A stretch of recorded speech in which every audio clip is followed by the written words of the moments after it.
Salut à tous, j'espère que vous allez bien. Donc aujourd'hui une nouvelle vidéo avec Naya et aujourd'hui on va voir d'autres exercices d'autocontrôle. Donc aujourd'hui c'est le niveau 2.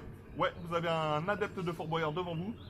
Et, et c'est parti, on vous explique tout ça.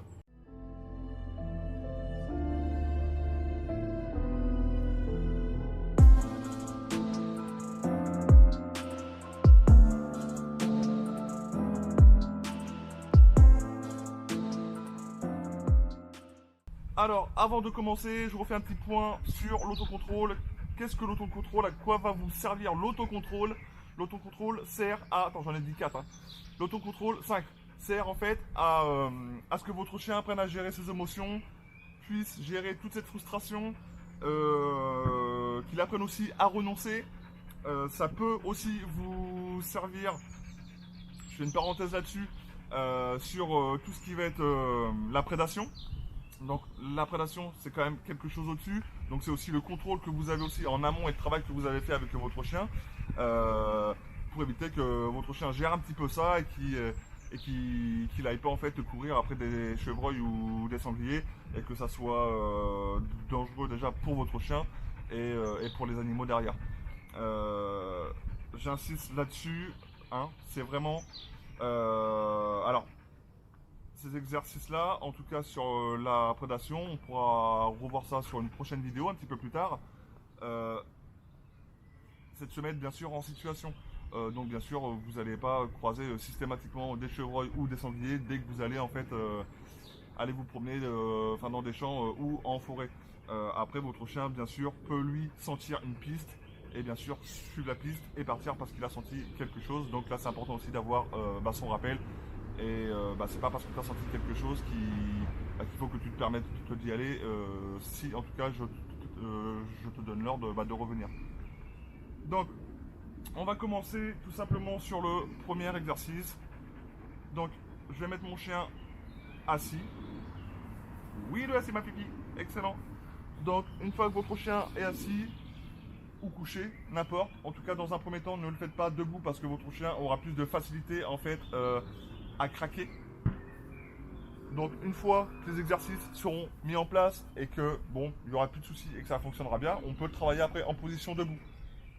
Donc tout simplement, exercice très très simple, enfin très simple, en tout cas ce qui va être le plus facile à travailler, ça va être tout ce qui va être là au niveau des émotions et de la frustration. Donc je joue avec ma balle. Le principal, c'est que mon chien ne vienne pas me sauter dessus pour choper la balle, me mordre et quoi que ce soit. Donc si c'est le cas, eh ben c'est pas grave, c'est non. Je remets mon chien à sa place et je recommence. Dans un premier temps, prenez le temps. Jouez pas 30 secondes alors que c'est la première fois que vous le travaillez. Faites ça 3-4 secondes, je m'amuse un peu, ouais c'est cool, oulala, je m'amuse, c'est super, on s'amuse bien. Et oui, ne pas bouger, je félicite, je donne. Ouais, c'est bien ma fille. Je donne. Oui, c'est très bien. Tu remets assis. Très très bien le assis. Et au fur et à mesure, je m'amuse un petit peu plus, je viens mettre la balle au sol, je tape. Tout ce qui va être un petit peu plus dynamique, vous aurez plus de chance en fait à ce que votre chien craque derrière. Donc c'est le bon moyen de travailler. Donc le chien bouge, c'est pareil, c'est non. On le remet à peu près à sa place et je recommence. Une fois que c'est fait, mon chien ne bouge pas. Ouais, je m'amuse. Oh là là, papa il tape. Ou papa il tape. Ok. Ouh. J'ai de la chance, mais elle n'a pas bougé. C'est bien. Ouais, ma fille. Allez, tu apportes? Oui, le apport. Très très bien. Tu reviens devant? Pour te voir à la caméra? Encore devant? Tu es assis? Oui. Donc après, vous pouvez pousser la chose un petit peu plus. Donc si vous êtes en famille, pendant 5-10 secondes, suivant ce que cet exercice-là ça donnera et que ça sera un peu plus validé, vous pourrez en fait jouer un petit peu entre vous en vous lançant la balle, un frisbee, un ballon. Bien sûr, toujours sur des moments courts et après, bien sûr, de rallonger au fur et à mesure du temps les secondes.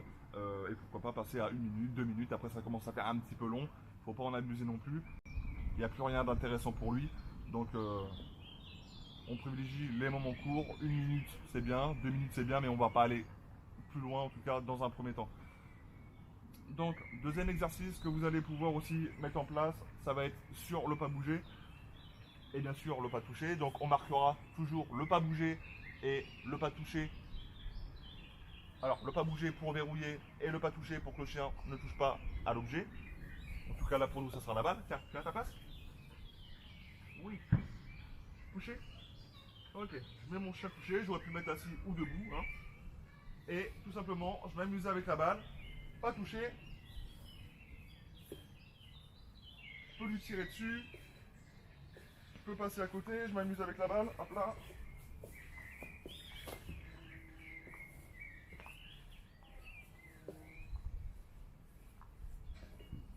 Oui, pas touché. C'est bien ma fille. Ok.